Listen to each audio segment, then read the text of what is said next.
jo treneris strādā ar to, kas ir. Un, ja tas sastāvs ir ne līdz galam trāpīts, ir ļoti grūti pat, ja tu esi lielisks speciālists. Vai tu piekrīti, ka šis virziens varbūt arī nākotnē visām mazajām komandām ir jāpievērš vēl lielāka uzmanība? Varbūt tur vajag, lai strādā 2, 3 cilvēki šajā virzienā. Un varbūt, kā tu teici, jūs pārbaudījāt 10 spēlētājus.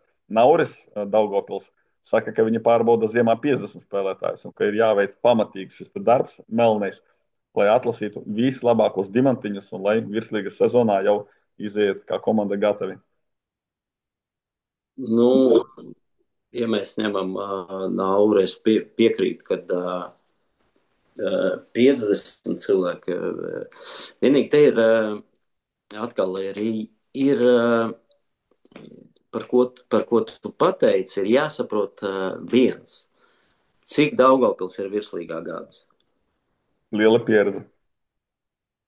Cik, ja mēs ņemam, meta ir. Tāpēc tie ir klubi, kuri tas arī jāsaprot maziem klubiem, kuri ienāk, ka jūs esat maziņi un ka jūs tikai sākat savu ceļu. Bet jūs uzreiz rādat, rekur tur, Nauris un Daugavpils, bet Nauris, tad vai paprasīsim Naurim, kā viņš darīja 1.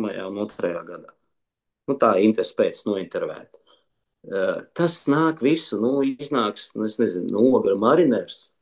Viņiem arī jāsāk būs tas ceļš. Te ir svarīgi gan mazo klubu vēlreiz prezidentiem, vai tu saki direktoriem. Es kā treneris tikai pārāda. Atvediet man 120. Iedodiet man laiku, tātad treniņus, kur es varu viņus pārbaudīt, skatīties, un es viņus skatīšos, organizēt man spēles, es viņus skatīšos un es izvēlēšos. Bet, lai to visu darītu, kā pieminētais Nauris, ir vajadzīgi cik gadi. Un tāpēc tas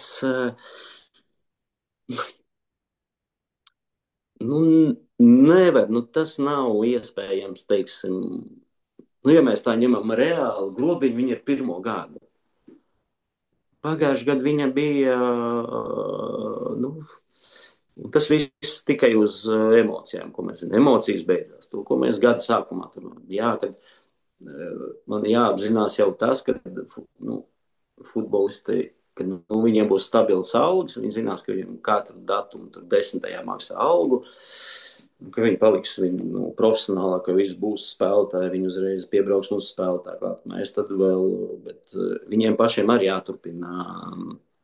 jāturpina tas darbs, tāpēc bosiem vai klubu vadītājiem arī ir jāsaprot tās vismaz pārastās futbola lietas. Ja tu ienāksi 1. gadā un ieliksi 20 miljonus tā kā Rīga FC, es nezinu, es tā nosaucu ciparu, es nezinu, cik Rīgai ir, es vienkārši, vai pateiksim 50 vai 50 miljonus. Un tā komplektēšana, kurš tev vedīs tas spēlētājs? Naurim, par ko mēs runājam šitajos visajos gados, cik jau ir pazīstami. Tīkls izveidots. Jā, tur zirnekļu tīkls iet šite.